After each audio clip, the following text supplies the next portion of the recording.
금수저, 흙수저라는 말 들어보셨죠? 예. 왕들 가운데 솔로몬은 정말 아버지를 잘 만난 왕입니다. 재산, 왕의 자리를 물려받은 것도 대단하지만 또 아버지 다윗이 하나님께 받은 복으로 어마어마한 물질적인 유산도 물려주었습니다. 이런 솔로몬의 영광을 가리켜서 우리 예수님은 구약시대 모든 왕들의 영광을 생각할 때 솔로몬의 영화가 가장 뛰어나다고.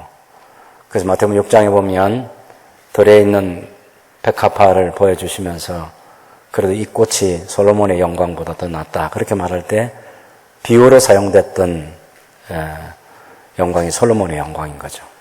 정말 대단한 사람입니다. 아마 이 세상에 태어난 사람 가운데 솔로몬만큼 누려보고 싶은 것을 누려본 사람이 없을 거예요. 딱 한 사람이면 하나님이 허락하셔서 솔로몬에게 모든 것을 다 손에 쥐어보도록 자기가 하고 싶은 모든 것을 다 해보도록 그렇게 하나님이 허락해 주셨습니다.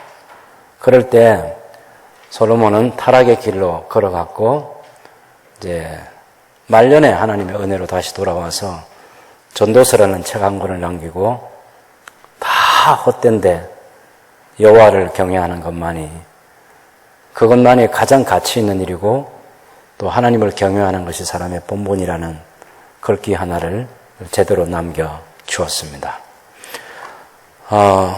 솔로몬의 영광, 그 아버지 다윗에게서 물려받은 것인데 사실은 껍데기가 아니고 속에 들어있는 내용물이 중요합니다. 솔로몬이 왕이 될 때 20살이었습니다. 자기 형 아도니람, 이복형 아도니람이 아버지 허락도 없이 요압이라는 장군과 대제사장 아비아달과 호위병들을 데리고 가서 왕 즉위식을 거행했습니다.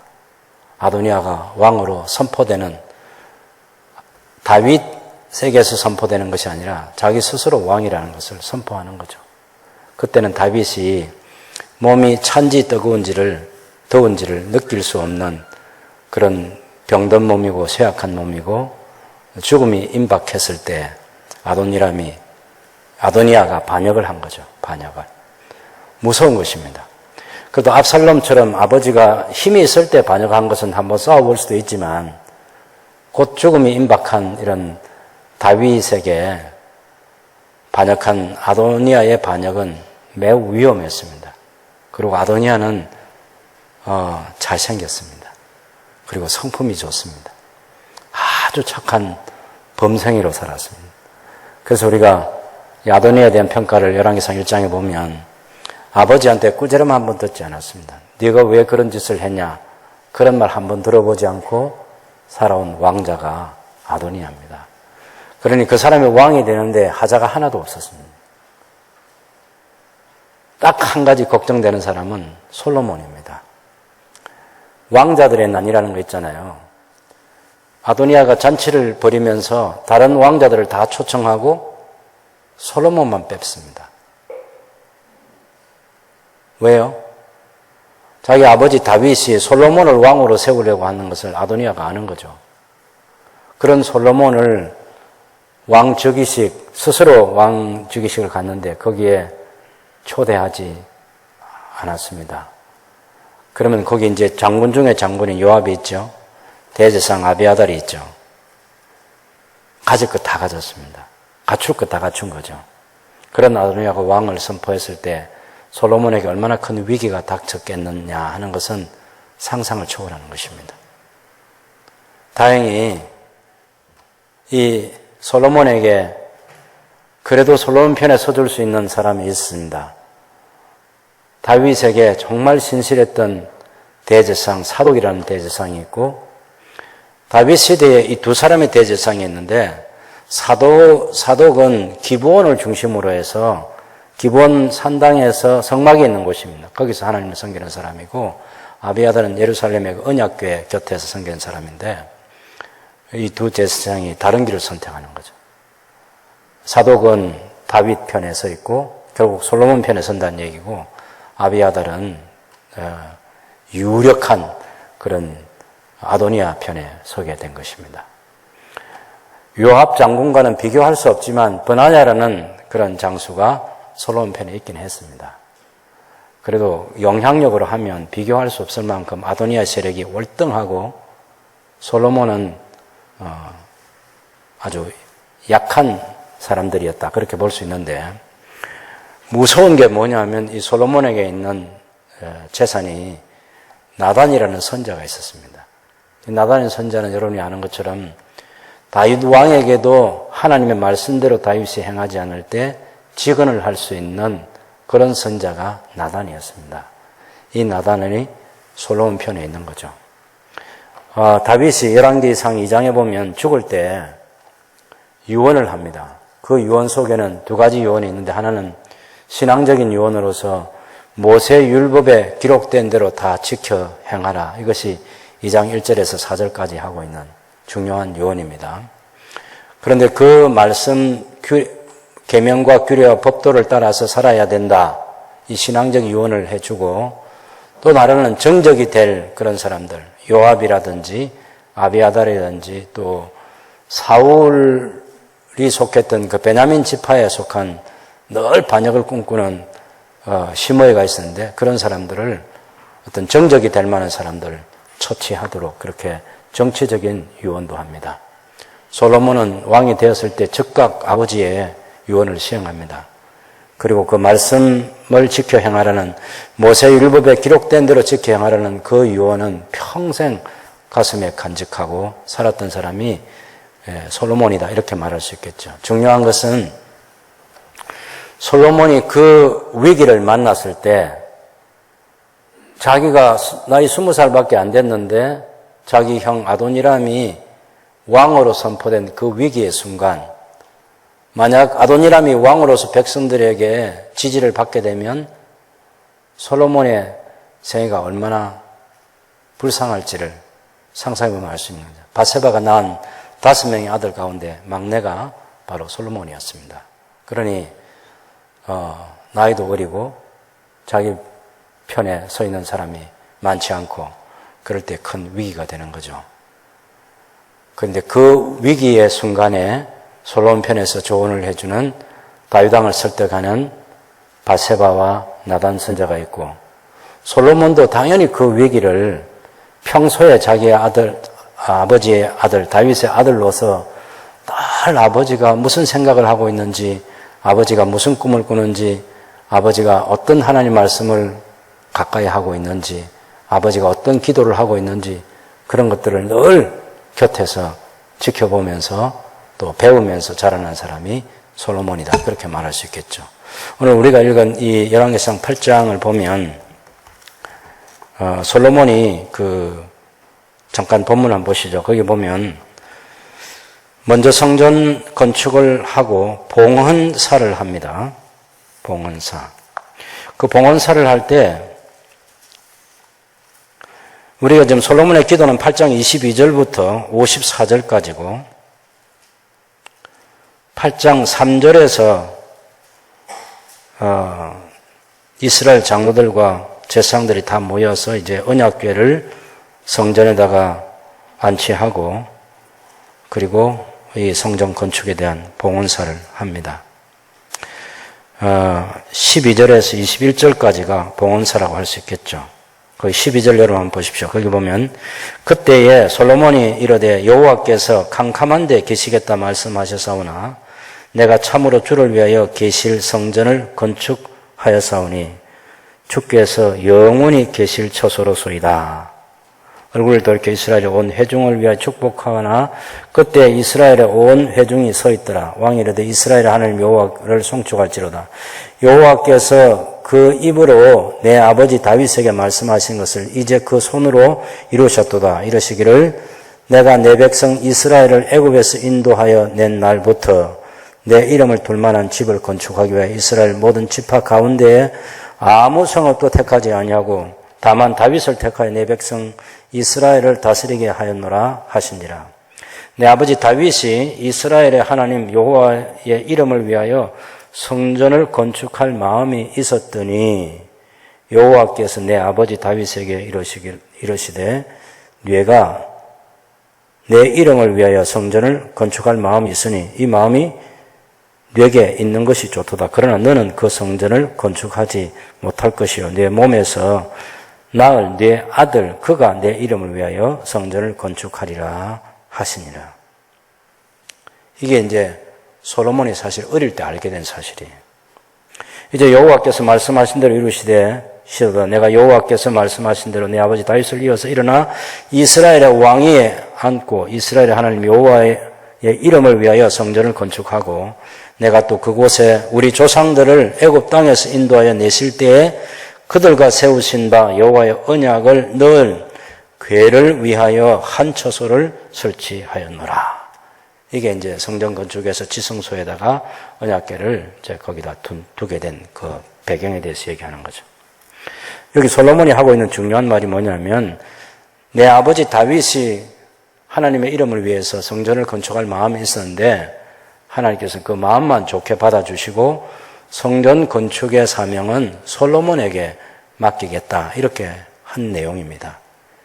이것을 솔로몬이 기억하고 있었고 아버지의 유언도 있고 또 아버지가 늘 준비하는 것도 봤고 그래서 이 성전을 건축하게 됐다.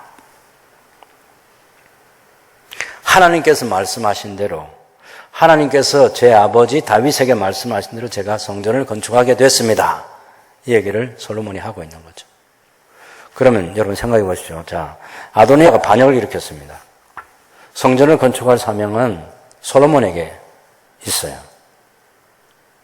당연히 솔로몬이 이 일을 두고 하나님께 기도하고 또 다윗도 하나님의 자기에게 말씀하신 것을 그 아들을 통해서 이루도록 집중하는 그런 일을 하겠죠.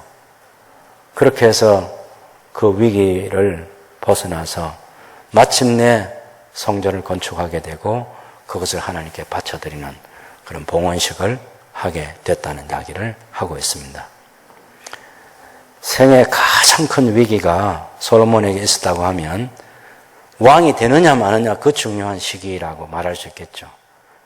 그때 하나님께서 자기 아버지 다윗에게 약속한 말씀을 당연히 솔로몬이 붙들었고 그리고 아버지의 마지막 유언도 성전을 힘을 다해서 건축하라는 그런 유언이 있었는데 그건 역대기에 가면 나오죠. 역대상에 가면.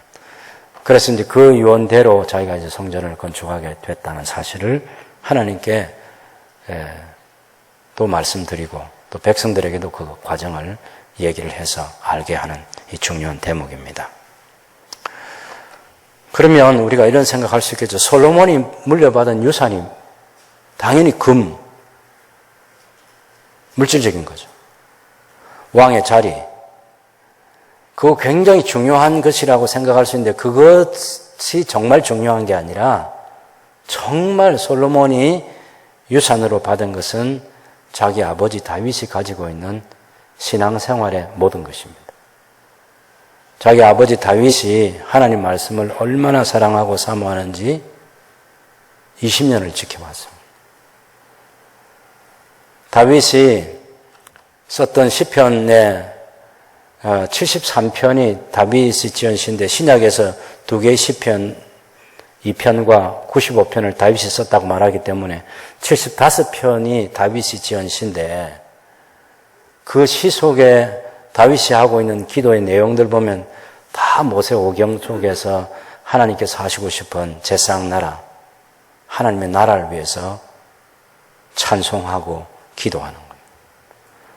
우리가 지난주에 봤던 그 다윗의 기도 가운데도 보면 그 엔게디 굴에 사울이 발을 가리러 들어왔을 때 그 위기의 순간에도 정말 하나님이 은혜를 베푸십시오, 은혜를 베푸십시오. 그런 간절한 기도 가운데도 다윗이 믿음으로 하나님을 바라보는 것은 주의 이름이 높임을 받으시고 주의 영광이 온 땅에 충만하기를 바라는 하늘 영광뿐만 아니라 땅에까지 하나님의 영광이 충만하기를 기도하는 그런 다윗의 기도가 있습니다.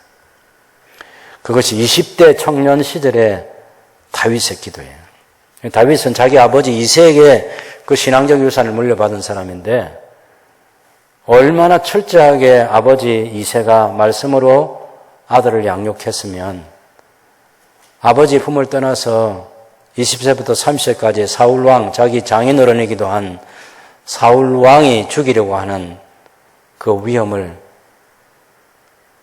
피해서 도망다니는 그 시간에 20대에 지은 여러 편의 시대를 보면 다윗 자기의 신상 문제를 위해서 기도하는 게 아니라 하나님의 영광 위해서, 하나님의 이름 위해서, 하나님의 나라 위해서 기도하고 있는 다윗을 봅니다. 그래서 하나님의 이름을 평생 찬양하고 싶은 그 거룩한 열망에 가득 찬 사람이 다윗이고, 다윗이 그렇게 사는 것을 지켜본 사람이 솔로몬이에요. 당연히 아버지가 가까이 했던 그 율법이 얼마나 중요한지, 그리고 마지막 유언으로 그 율법책을 손에 쥐어주었을 때 아버지가 물려준 손때 묻은, 오늘 우리로 말하면 손때 묻은 성경이라고 볼 수 있겠죠. 그런 거 품에 안고 위기 때마다 그 말씀 붙들고 기도하고 그 말씀대로 통치하기 위해서 노력하고, 물론 한때는 하나님을 떠나서 방탕한 그런 삶도 살았지만 결국엔 하나님 품에 돌아왔던 사람이 솔로몬인데, 오늘 이 열왕기상 8장에 있는 이 솔로몬의 기도가 솔로몬의 나이로 하면 31살 정도 되죠. 왜냐하면 20살에 왕이 돼가지고 4년 동안 성전 건축 준비를 더 하면 자기 아버지가 충분히 준비해 준, 아버지가 10년 이상 준비해 준 건데, 그렇게 준비해 준 성전 건축의 준비물 말고 자기도 또 설계도를 보면서 더 준비를 잘하고, 그래서 7년 동안 준비가 다 끝났을 때 그때부터 시작해서 7년간 성전 건축을 합니다. 그러면 11년이 걸렸다고. 자기가 왕이 되고 나서 11년에 성전 건축이 완공되고 그리고 봉헌식을 하게 됐다. 그리고 그 봉헌식 때 나이가 31살쯤 됐을 때 이 기도를 하고 있다는 거예요. 예. 그냥 기도가 뭐야? 생각 안 나시죠? 너무 덤덤할 거예요. 그럼 8장 22절부터 한번 기도를 한번 보십시오. 그 내용물을 잘 보면 솔로몬은 어떤 기도를 하고 있느냐 하면은 7가지 기도를 하고 있습니다. 첫 번째 기도는 22절부터 쭉 가가지고 이 성전에서 기도하는 것과 관련해 가지고 31절, 32절에 보면 이웃에게 범죄함으로 맹세시킴을 받고 그가 와서 이 성전에 있는 주의 제단 앞에서 맹세하거든 주는 하늘에서 들으시고 행하시되 주의 종들을 심판하사 악한 자의 죄를 정하여 그 행위대로 그 머리에 돌리시고 의로운 자를 의롭다 하사 그의 의로운 바대로 갚으시옵소서. 어떤 사람, 주의 백성인 이스라엘이 한 개인이 선을 행하고 악을 행할 때 하나님께서 어떻게 해주십시오 하는 그런 기도이고, 33절에서 34절은 주의 백성이 죄를 범함으로 전쟁에서 패하게 됐을 때 그때 성전에 와서 용서를 구하면 하나님께서 용서해 주십시오 하는 것이 33절, 34절이고, 35절, 36절은 또 백성들이 죄를 범함으로 가뭄이라는 이 재앙이 닥쳤을 때 그때도 하나님께 용서를 빌면 용서해 주십시오라고 하는 그런 기도가 35절, 36절입니다. 그 다음 네 번째 기도는 37절에 40절인데 또 이스라엘에게 재앙이 임했습니다. 그때 용서를 빌면 하나님께서 용서해 주십시오 하는 건 37절을 보시죠. 만일 이 땅에 기근이나 전염병이 있거나 곡식이 시들거나 깐부기가 나거나 메뚜기나 황축이 나거나 적국이 와서 성읍이 애워사거나 무슨 재앙이나 무슨 질병이 있든지 막론하고 한 사람이나 혹 주의 온 백성 이스라엘이 다 각각 자기의 마음에 재앙을 깨닫고 이 성전을 향하여 손을 펴고 무슨 기도나 무슨 간구를 하거든 주는 계신 곳 하늘에서 들으시고 사하시며 각 사람의 마음을 아시오니 그들의 모든 행위대로 행하사 갚으시옵소서. 주만 홀로 사람의 마음을 다 아심이니이다. 그리하시면 그들이 주께서 우리 조상들에게 주신 땅에서 사는 동안에 항상 주를 경외하리이다. 이런 기도예요. 이게 이제 그냥 나온 기도가 아니고 레위기에 보면 언약적 저주 가운데 하나님의 진노가 있어요. 징계가 있을 때 그때 이런 내용들이 나옵니다. 한번 볼까요, 여러분? 그 레위기 26장을 한번 펴보시죠. 레위기 26장.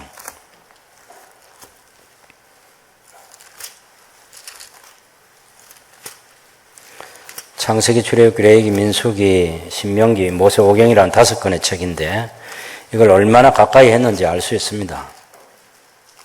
예, 레위기 26장 14절을 한번 보시죠.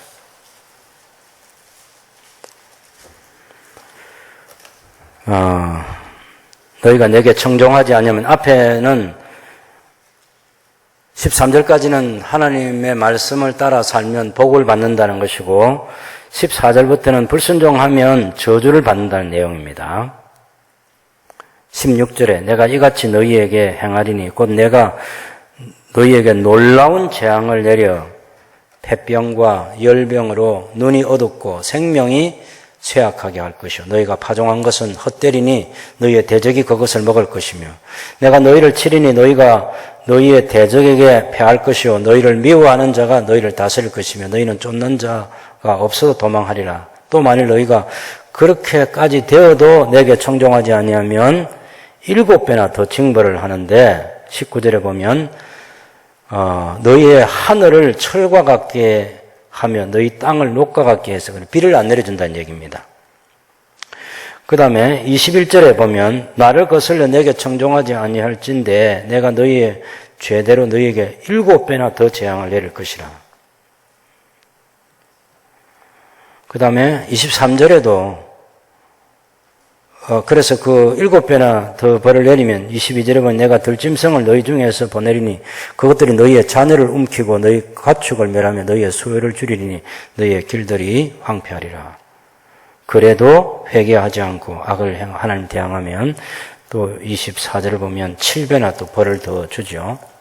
그렇게 해서 연병을 또 보냅니다. 연병 25절에 27절에 이같이 될지라도 또 하나님을 대항하면 7배나 또 더 징벌하고 하나님께서 그 마음을 싫어합니다. 31절에 내가 너희의 성읍을 황폐하게 하고 너희의 성소들을 황량하게 할 것이요 너희의 향기로운 냄새를 내가 받지 않겠다. 흠향하지 않겠다. 이런 말도 어려운 말이에요. 흠향, 연락사나 그런 거 있잖아요. 다 어려운 말. 하나님 받지 않겠다는 거. 33절에 내가 너희를 여러 민족 중에 흩을 것이고 내가 칼을 베어 너희를 따르게 하고 그 다음에 땅에서 못 살게 해가지고 땅의 안식년을 누릴 수 있도록 하겠다는 얘기고 그런데 40절 솔로몬이 지금 이 성전에서 기도하는 중요한 근거가 뭐냐면 40절부터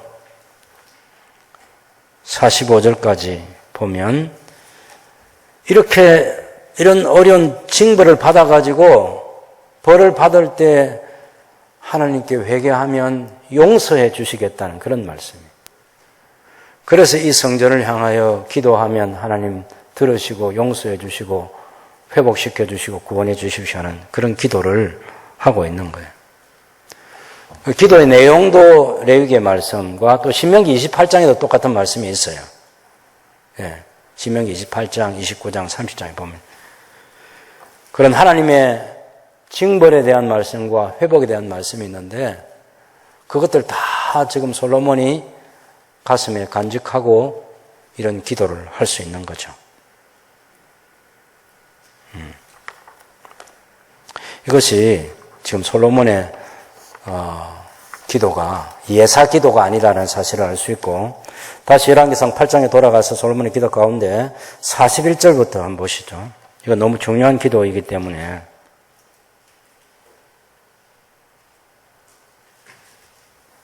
41절에서 43절까지 같이 읽어봅시다.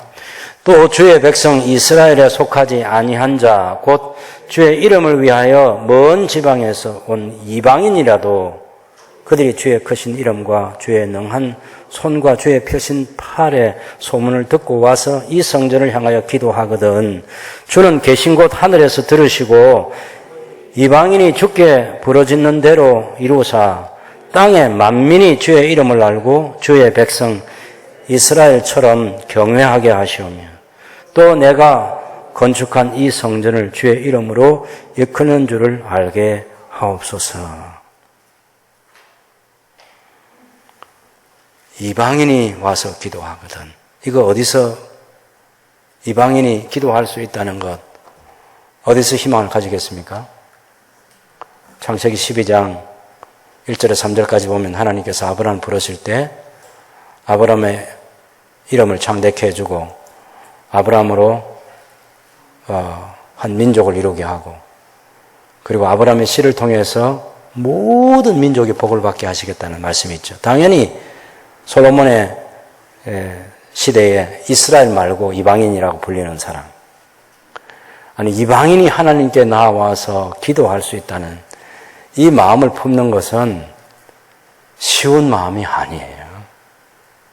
이스라엘은 모세오경이라는 이 책이 주어진 이후로 지금까지 3,500년 동안요, 이방인은 자기들과 같은 격의 사람이 아니에요. 예. 제대로 사람 취급 안 해줍니다, 이방인은. 근데 솔로몬이 예수님이 오셔서 비록 이방인들을 품으셨는데, 그건 800년 전에부터 솔로몬이 이방인을 위해서 기도하고 있어요. 이건 솔로몬 이전에 자기 아버지 다윗 시대로부터 거슬러 올라가면 한 500년 전에 이미 하나님께서 율법을 통해서 이방인들을 품으시는 하나님의 꿈을 알게 해주신 거죠. 그래서 우리가 이 성경을 읽을 때 이때 이런 거 읽으면서 와 이래야 된다. 와, 예? 다른 거 가지고 와 하면 안 되고, 야 이런 기도를 하나. 아마 다윗이 자기 아들이 하는 기도를 들으면 너무 행복했을 거예요. 다윗이 살아있었으면 나 이제 죽어도 여한이 없다 그렇게 말했을 거예요. 야, 내 아들 솔로몬이 창세기를 이해하고 있구나. 어쨌든 이런 이방인을 위한 기도. 그 다음에 이제 또 여러분 44절부터 보면 적국과 더불어 싸워서 패하게 되고 또 나중에는 포로로 잡혀가고 그런 일이 있을 때, 그죠? 여섯 번째 기도가 44절, 45절의 기도인데, 전쟁에 나가는 주의 백성이 예루살렘과 주의 전에 있는 쪽을 향해 기도하면 들어주십시오 하는 얘기고, 일곱 번째 기도는 46절에서 53절까지 범죄에서 적국의 포로로 끌려가서 그때 백성이 회개하면 용서해 주십시오 하는 얘기입니다. 여러분 48절 한번 보시죠. 47절, 48절. 자기를 사로잡아간 적국의 땅에서 온 마음과 온 뜻으로 주께 돌아와서 주께서 그들의 조상들에게 주신 땅, 곧 주께서 택하신 성읍과 내가 주의 이름을 위하여 건축한 성전 있는 쪽을 향하여 주께 기도하거든 주는 계신 곳 하늘에서 그들의 기도와 간구를 들으시고 그들의 일을 돌아보시오며 주께 범죄한 백성을 용서하시며 주께 범한 그 모든 허물을 사하시고 그들을 사로잡아간 자 앞에서 그들로 불쌍히 여김을 얻게 하사 그 사람들로 그들을 불쌍히 여기게 하옵소서. 그러면서 52절에 원하건대 주는 눈을 들어 종의 간구함과 주의 백성 이스라엘의 간구함을 보시고 주께 부르짖는 대로 들으시옵소서. 주께서 우리 조상을 애굽에서 인도하여 내실 때에 주의 종 모세를 통하여 말씀하신 것 같이 주께서 세상 만민 가운데서 그들을 구별하여 주의 기업으로 삼으셨습니다. 출애굽기 19장 5절 6절에 보면 내가 너희를 내 보배론 소유된 백성 삼고 세상 나라가 되게 하고 거룩한 백성이 되게 하겠다는 그 하나님의 말씀이 있었죠. 그것이 하나님 택하신 목적이에요. 포로로 잡혀간 적국의 땅에서 그때 솔로몬이 건축한 이 성전을 바라보고 기도하거든. 이 말씀을 붙들고 가장 기도를 제대로 한 사람, 오랫동안 70년 동안 기도한 사람이 다니엘인 거죠. 예루살렘에 향한 창문을 열어놓고 하루 3번씩 기도했던 사람, 다니엘. 포로된 땅에서 여러분 수십 년이 지나가면서 무슨 희망이 있겠어요? 주전 605년에 잡혀가가지고 페르시아가 들었었던 주전 539년에 그때 바벨론이 멸망하고 그 이후에도 계속해서 그때는 더 간절하게 예레미야가 예언한 70년의 시간도 지금 시간표 들으면 다 찾고 또 솔로몬의 기도도 있고 레위기 26장이나 신명기 28장의 말씀도 있고 하나님께서 갑자기 회복시켜 주시고 돌려보내주시는 그런 말씀들 다 붙들고 기도했던 사람이 다니엘인 거죠. 그런데 이 지식을 제공한 사람이 바로 솔로몬이라는 것입니다. 솔로몬이. 적국의 포로로 잡혀가서 거기서 회개하고 하나님의 성전을 향해서 기도하면 하나님 들어주십시오. 저는 아마 솔로몬이 기도할 때 봉헌사를 하고 자기 아버지가 짓고자 했던 그 성전을 하나님께서 자기에게 지어라 해서 이제 성전을 지어서 바칩니다 하고 그런 얘기할 때는 굉장히 행복하다가 기도를 계속해서 해가면서 솔로몬의 눈에 눈물이 비오듯 했을 것 같다는 생각이 들어요. 왜요? 적국의 포로로 잡혀가는 미래까지 생각하면서 기도하고 있잖아요. 주의 백성이 범죄해서 또 범죄하지 않는 백성이 없사오니 뻔하게 살아온 자기 아버지의 시대, 자기 시대를 봐도 이 백성들이 하나님을 반역하고 범죄할 것 같은 그리고 마침내 나라가 망하게 될 것 같은 그런 미래를 생각할 때 나는 울었다고 그렇게 봅니다. 그러면서도 희망을 갖는 거죠. 하나님의 긍휼과 자비. 이 신앙을 솔로몬이 가지고 있고 근데 그 솔로몬의 신앙은 자기 아버지 다윗에게서 물려받은 것이고 그 다윗의 신앙은 또 다윗의 아버지인 이새에게서 물려받은 것이고 이새의 신앙은 그 아버지 오벳에게서 물려받은 것이고 선조를 거슬러 올라가면 보아스와 룻에게서 물려받은 것이고 하나님의 은혜가 이 가정에 부어진 것입니다. 하나님의 계획도 있지만 다윗이 최선을 다하고 솔로몬이 최선을 다해요. 사실 성경이란 걸 여러분 보세요. 이 성경 저도 여러분도 늘 갖고 있는 이 성경이지만 이걸 줄줄 외운다. 모든 사람의 것이 아닙니다. 어떤 말씀이 어디 있다 그 찾는 게 그게 모든 사람의 것이 아니라니까. 더구나 기도하면서 솔로몬이 오경 말씀을 가지고 기도하고 자기 아버지가 했던 유언을 가지고 기도하고 그것은 하루아침에 이루어진 게 아니에요. 솔로몬이 받은 유산 가운데 가장 큰 유산이 그리고 수백 년 동안 영향을 미쳤던 것이 말씀을 붙들고 기도했던 그 기도가 응답이 돼서 하나님의 기적이 나타난 거죠.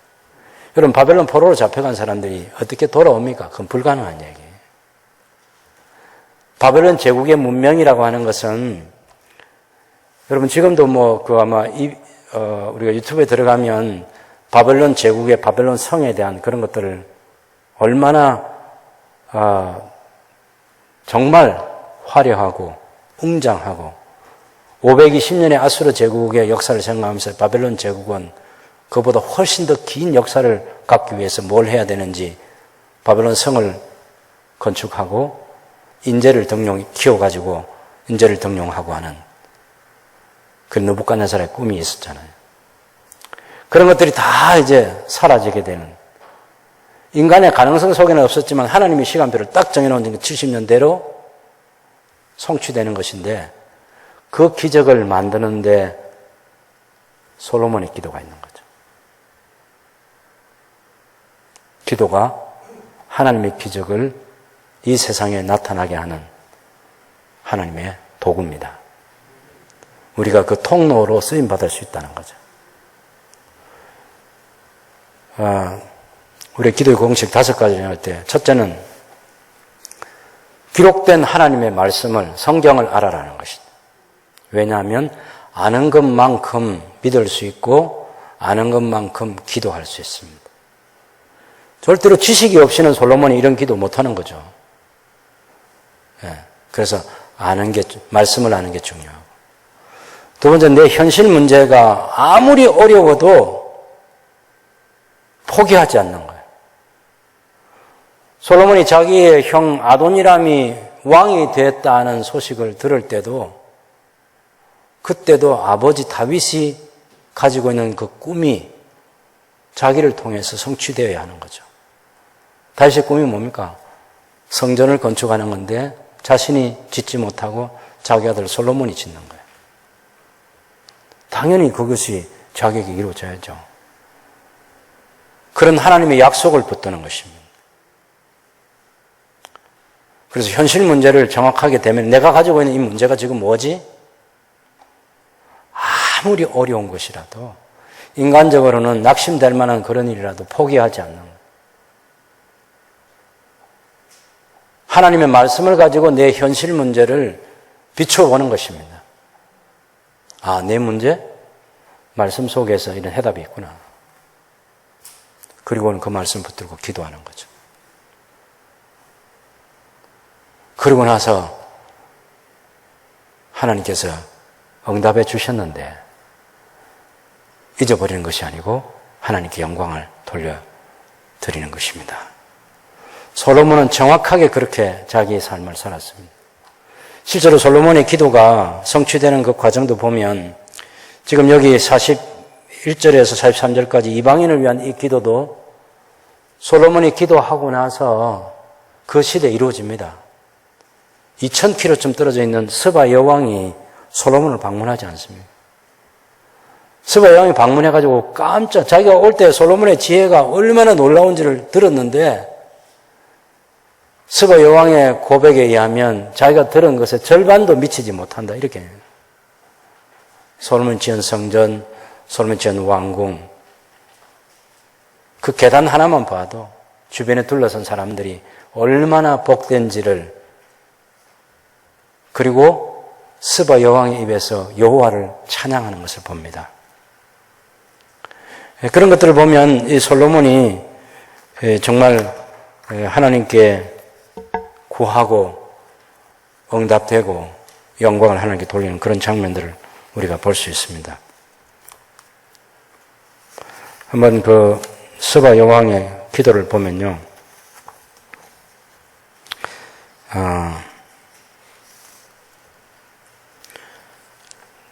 그 스바 여왕이 와서 솔로몬에게 고백하는 거죠. 열왕기상 10장 7절에서 10절에 보면 스바 여왕의 고백이 있습니다. 어떤 고백이냐면, 내가 그 말들을 믿지 아니하였더니, 솔로몬이 어떤 사람이라는 것에 대해서 말하는 그런 말을 믿지 아니하였더니, 이제 와서 친히 본적 내게 말한 것은 절반도 못 되니 당신의 지혜와 복이 내게 들은 소문보다 더하도다. 복되도다 당신의 사람들이여, 복되도다 당신의 이 신하들이여, 항상 당신 앞에 서서 당신의 지혜를 들음이로다. 열왕기상 10장 9절에 당신의 하나님 여호와를 송축할지로다. 여호와께서 당신을 기뻐하사 이스라엘 왕위에 올리셨고, 여호와께서 영원히 이스라엘을 사랑하심으로 당신을 세워 왕으로 삼아 정의와 공의를 행하게 하셨도다 하고, 이에 그가 스바 여왕의 금 120달란트와 심히 많은 향품과 보석을 왕에게 드렸으니, 스바의 여왕이 솔로몬 왕에게 드린 것처럼 많은 향품이 다시 오지 아니하였더라. 이야, 정말 놀라운 거죠. 솔로몬의 기도대로, 솔로몬의 꿈대로 성전이 건축되고 그것을 봉헌하게 되고 그 봉헌하면서 기도한 것이 역사에 성취되는 거죠.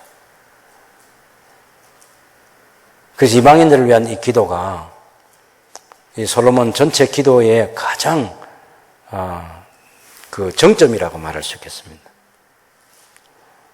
이방인을 위한 기도. 다른 건 다 이스라엘을 위한 기도인데 이방인을 위한 기도가 솔로몬의 기도 속에 들어있다. 이사야 선지자를 통해서 하나님께서 이 솔로몬의 기도가 성취되도록 예언하고 있는 내용이 있습니다. 이사야서 56장 7절에 보면요. 이사야서 56장 7절에 내가 곧 그들을 나의 성산으로 인도하여 기도하는 내 집에서 그들을 기쁘게 할 것이며 그들의 번제와 희생을 나의 제단에서 기꺼이 받게 하리니 이는 내 집은 만민이 기도하는 집이라 일컬음이 될 것입니다. 내 집은 만민이 기도하는 집이 되리라 일컬음을 받으리라. 이게 솔로몬의 기도 때문에 그래요. 이로부터 이제 800년 뒤에 예수님께서 오셔서 마가복음 11장 17절에 보면 이에 가르쳐 이르시되 기록된 바 내 집은 만민이 기도하는 집이라 칭함을 받으리라고 하지 아니하느냐 너희는 강도의 소굴을 만들었도다라고 이렇게 책망하고 있습니다. 예수님이 오셨을 때 그 성전을 방문해 보니까 성전의 그 바깥에 있는 그 큰 뜰, 그걸 이방인의 뜰입니다. 성전의 구조를 보면 지성소, 성소 있고 그 앞에 이스라엘의 그 레위인들이 봉사할 수 있는 공간이 있고 그 다음에 이스라엘 남자들이 들어갈 수 있는 공간이 있고 여자들이 들어갈 수 있는 공간이 있고 그 다음에 이방인들의 뜰이 큰 뜰이 있습니다. 그 경계는 넘어가면 안 돼요, 이방인들이. 예? 넘어가면 죽는다 이런 경고문이 써져 있어요. 그런데 이것은 예수님이 오셨을 때 당시의 대제사장 가야바가 성전 앞에 있는 그 감람산에 있었던 올리브산에 있었던 시장터 4개를 폐쇄합니다. 그리고 이 이방인의 뜰을 시장터로 만들어줍니다. 그렇게 해서 절기를 지키러 왔던 많은 사람들 거기서 이제 필요한 재물도 사고 환전도 하고 돈도 바꾸고 그렇게 하면서 많은 이익을 당연히 남기겠죠. 그렇게 해서 남긴 그 이익을 당연히 대제사장에게 상권을 누구한테 줄 거냐 대제사장이 결정하는 거죠. 대제사장이 상납하고 대제사장 장직을 대제사장직 이걸 누가 주고 마느냐 하면 총독이 가지고 총독이. 당연히 총독한테 또 상납을 해야죠. 그런 타락의 사설이 만들어져 있는 것을 예수님이 아셨죠. 그래서 거의 광인에 가깝다 할 정도로 예수님께서 채찍을 휘두르시고 상을 뒤집어 엎으시고 사람들을 내쫓으시고 그러면서 이 성전의 기능이 이제 끝났다.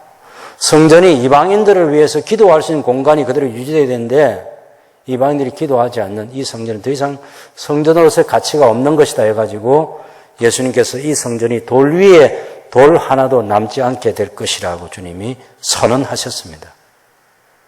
아이고 저와 여러분이 뭐 말을 해봐야 그건 말로서 끝날 수 있지만 하나님의 아들이신 우리 주님 예수님께서 하신 말씀은 그대로 몇십 년 뒤에 주 70년 로마의 티투스 장군에 의해서 예루살렘이 파괴되고 성전이 완전히 파괴됩니다.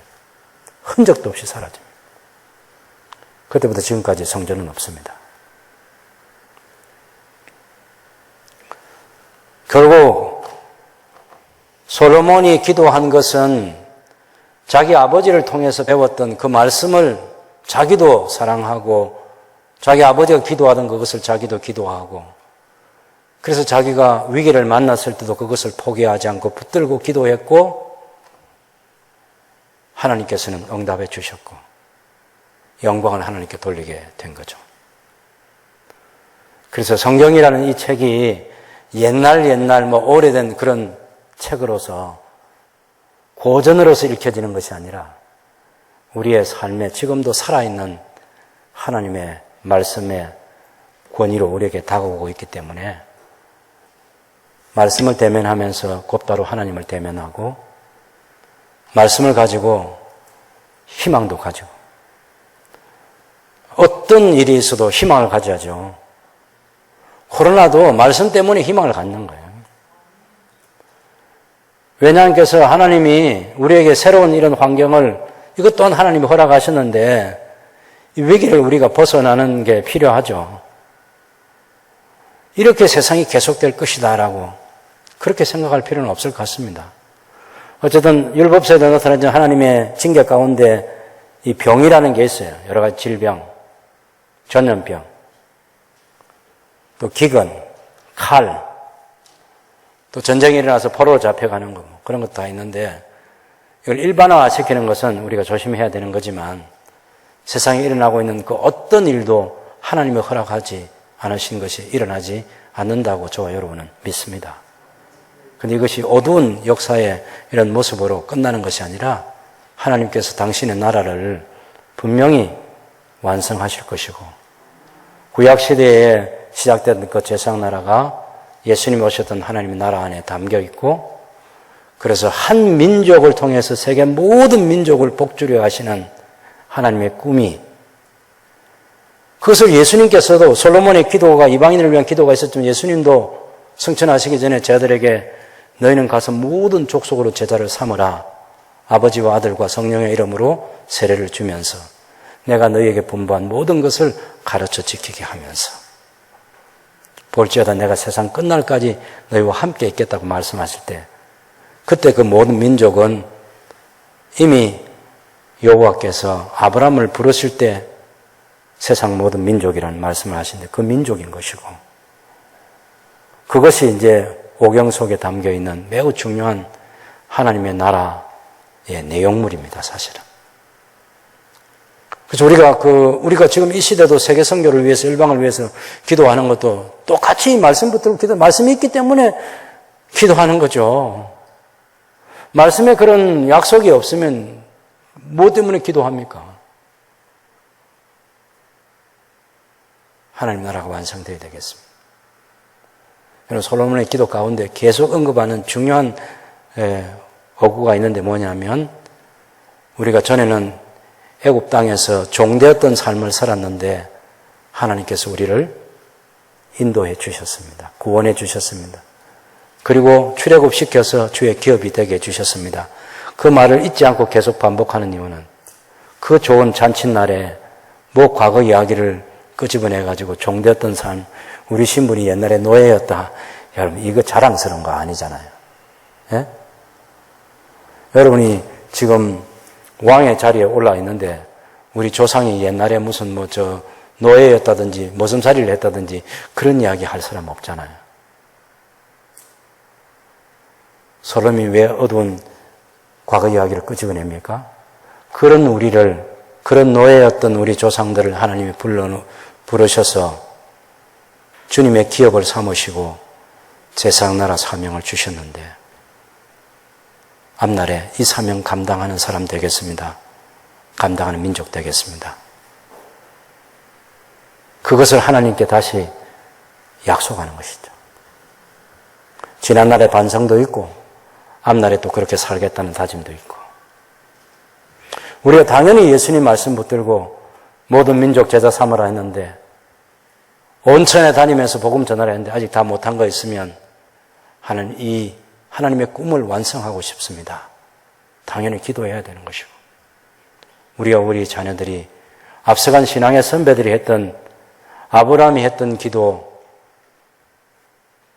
모세가 했던 기도, 다윗이 했던 기도, 솔로몬이 했던 기도, 많은 선자들이 했던 그 기도, 우리 주 예수님께서 하셨던 기도, 제 아들이 했던 기도이고 신앙의 선배들이 했던 기도이고 우리 고신교회 옥중 성도들이 했던 그런 기도이고 지금도 이 역사를 이어갈 저와 여러분이 해야 될 기도인 거죠.